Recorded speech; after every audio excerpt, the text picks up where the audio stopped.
Terima kasih Anda masih setia menyaksikan Tapari Tausiah pagi hari langsung dari Hotel Maxwan Jalan Taman Makam Pahlawan. Kalau begitu kita kembali lagi langsung ya ke Ustadz Takdir mengenai tema kita yang Masya Allah sangat menarik hari ini ya. Tapi tafadhal Ustadz, dilanjutkan lagi tausiahnya boleh? Ya, saya tadi kembali ke di sini Mas, bahwa seseorang itu, kemuliaan seseorang itu dilihat daripada ketakwaannya tadi, ketakwaannya.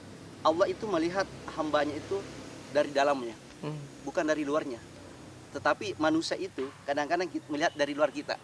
Kalau dilihat mungkin pakaiannya sudah rapi, pakaiannya bersih, atau kemudian mungkin sudah pakai simbol-simbol ulama, lalu dikatakan dia mulai, itu tidak ada jaminan. Attitude-nya luar biasa, Attitude-nya tutur luar biasa. katanya luar biasa.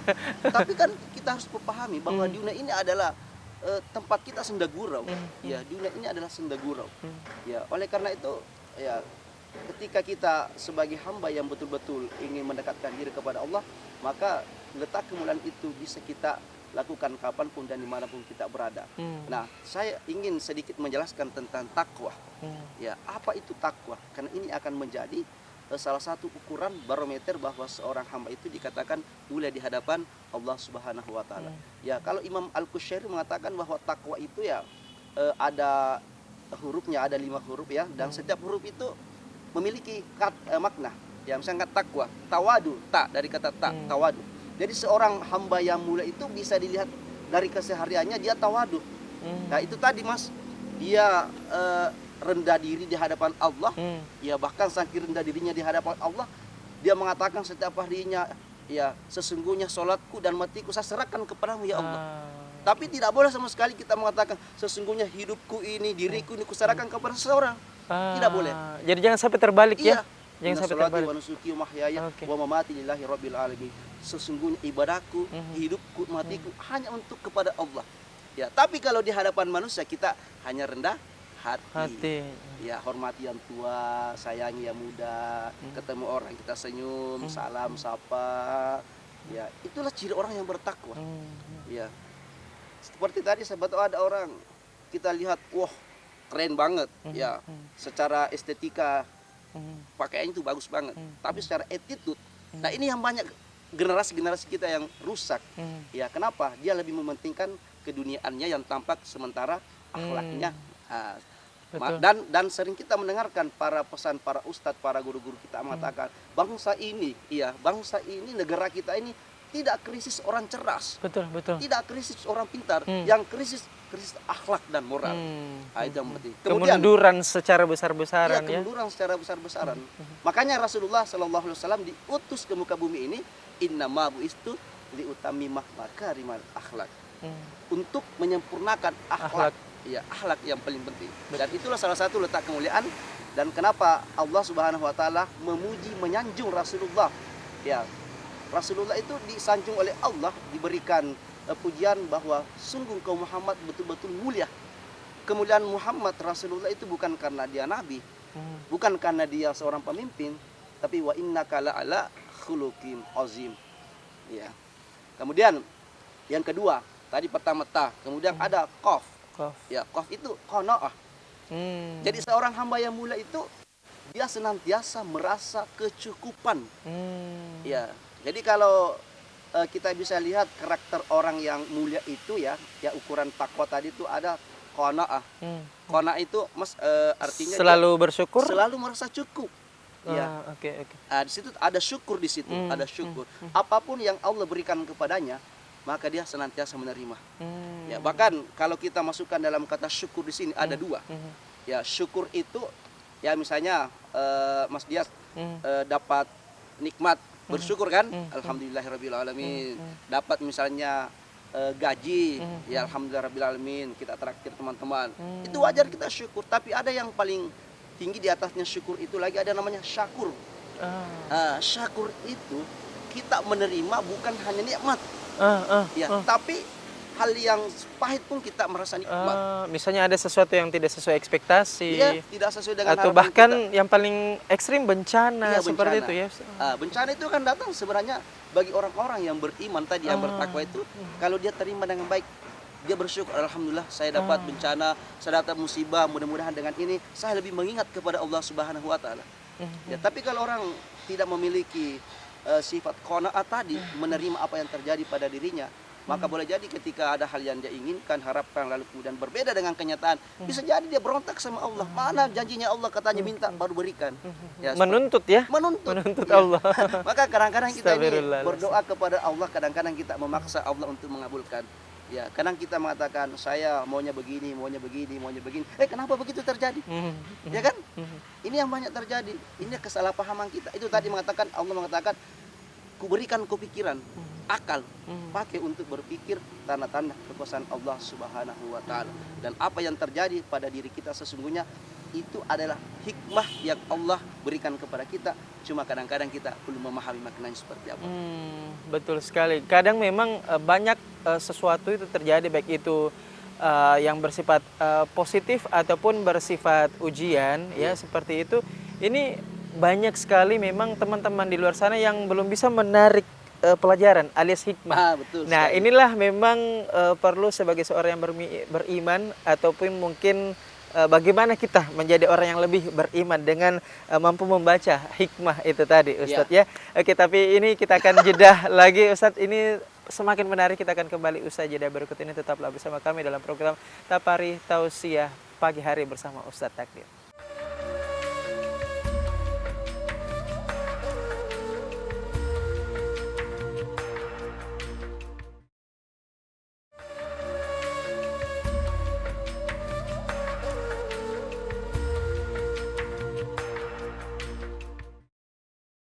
Masya Allah, kita tiba di segmen keempat. Ya, ini tidak terasa sekali waktu, Masya Allah. Ya, kita langsung saja ke Ustadznya ya, Ustadz Takdir. Tapi Ustadz Tafadhal, dilanjut lagi ulasannya, paparannya, tausiahnya ini menarik sekali. Tadi kita masih dalam pembahasan takwa ya. Jadi para pemirsa Tausiah Pagi Hari Net TV dimanapun Anda berada, ya kita lanjutkan pembahasan kita pada kesempatan ini.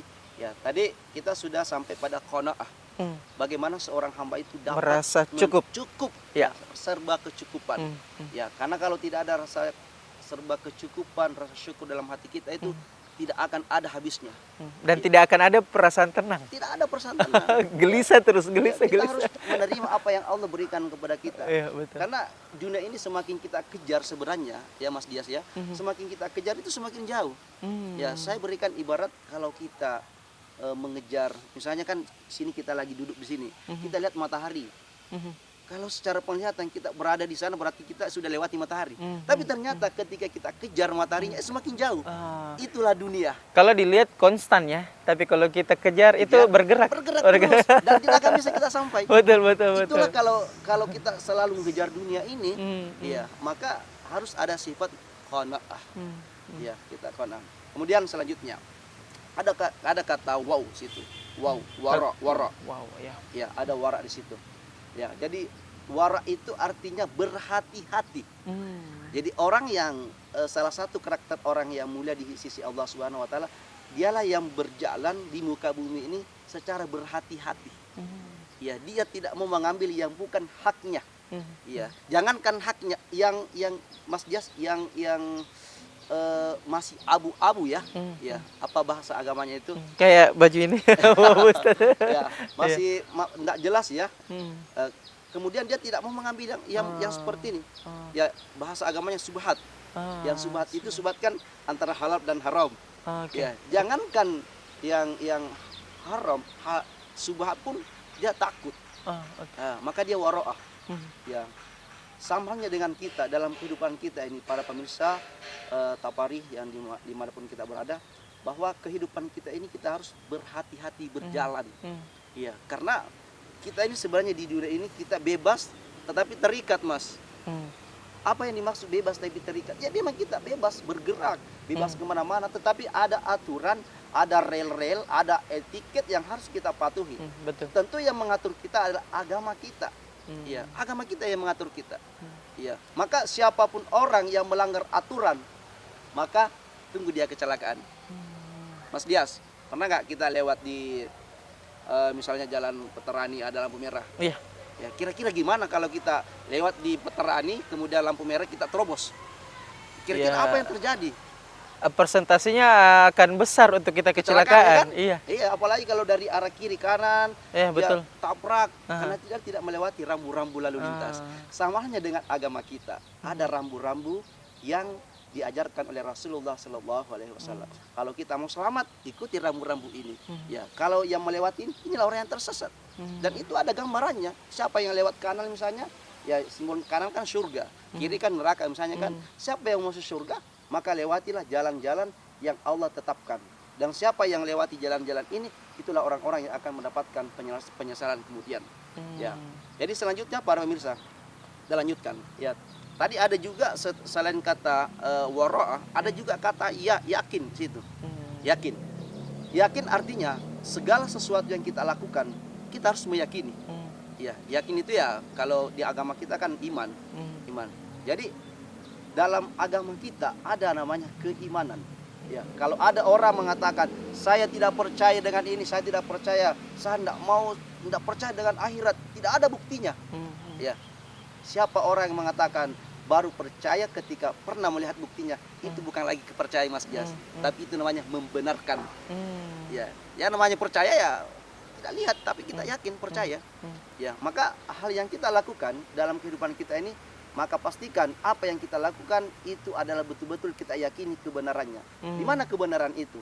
Tentunya Al-Quran dan hadis yang telah dibawa oleh Rasulullah Sallallahu Alaihi Wasallam. Iya, betul. Dan Ustadz, memang dalam hal ini mengenai perkara akhirat, surga dan neraka ini kita tidak dianjurkan memang dan haram memang dalam artian sangat dilarang dan memang tidak akan pernah terjangkau oleh indera. Betul sekali. Makanya orang-orang di luar sana ya seperti itu yang mendewakan akal itu sampai kapanpun tidak akan bisa percaya. Iya. Ustadz ya, percaya. Saya gini Mas Dia, saya pernah diskusi salah seorang teman ya. Ya dia banyak belajar filsafat. Tapi filsafatnya bukan filsafat Islam, bukan filsafat agama, filsafat barat. Dia mengatakan begini, enggak masuk akal itu surga, enggak masuk akal itu neraka, enggak masuk akal orang yang ketika sudah meninggal dunia, lalu kemudian di dalam kuburnya itu kan ada riwayat dijelaskan dalam agama kita bahwa orang yang sudah meninggal dunia 3 langkah pengantarnya pulang sudah datang 2 malaikat ya, Munkar dan Nakir. Kemudian diajukan pertanyaan. Kemudian kalau tidak mampu menjawab pertanyaannya, maka dipalu-palui ya kan? Ya. Kata teman saya yang menggunakan akalnya, tidak mungkin. Bagaimana caranya palu-palu itu dibawa tanah mau diangkat? Karena dia logika kan palu-palu di dunia. Iya, betul. Ya, betul. Saya bilang gini, jangan kita masukkan agama itu dalam akal kita semua. Ya. Semua bisa dimasukkan akal. Sepakat, Ustaz. Karena begini, akal kita ini sangat kecil, sangat terbatas. Ya. Dan kita mau masukkan agama yang begitu luas, pecah kepala kita, tidak masuk. Gitu. Makanya banyak orang ketika belajar agama, kemudian setengah-setengah, kemudian banyak ilmu-ilmu yang dipelajari, lalu kemudian tidak berdasar kepada agama, tidak ada gurunya, tidak ada ulamanya, maka bisa jadi itu ajaran-ajaran sesat. Auzubillah. Dan memang Ustadz hanya ada 2 hasil bagi orang-orang memang golongan yang mendewakan akal. Kalau bukan gila, ya seperti itu kehilangan akal sehat, kemudian berpaling. Ya, berpaling sangat jauh dari Allah Subhanahu wa taala. Ya, itu seperti itu Ustadz. Dan memang ini sangat miris ya Ustadz ya. Kemudian ada lagi pertanyaan dari saya Ustadz. Nah, untuk letak sisi kemuliaan ini Ustadz, apakah memang hanya dimiliki oleh orang yang akil balik, dewasa, atau anak-anak juga punya sisi kemuliaan Ustadz? Itu seperti apa? Ya. Jadi seorang anak itu kan yang belum balik itu, ya itu kan belum ada kewajiban baginya, belum ada tuntutan baginya untuk melaksanakan ibadah, misalnya sholat, puasa, kalau belum balik. Makanya dalam fikih agama kita kan dijelaskan orang yang wajib sholat itu balik, ya kemudian mampu membedakan mana yang baik, mana yang buruk. Kalau masih anak-anak itu saya kira itu belum termasuk hitungan ada kewajibannya. Dan itu secara otomatis dia mulia di hadapan Allah. Bahkan anak yang masih kecil yang meninggal dunia itu ya ada pendapat mengatakan itu langsung masuk surga, bigir hisab, tanpa dihisab. Kenapa? Karena belum ada pertanggungjawaban, ya dia harus laporkan kepada Allah. Ya, jangankan Mas Jas anak-anak, orang dewasa tapi gila, itu tidak ada beban selama dia gila. Ya bahasa kasarnya dia tidak sehat akal pikirannya. Ya seperti itu. Oke, baik. Ini semakin menarik sekali nih pemirsa. Kita akan kembali usai jeda berikut ini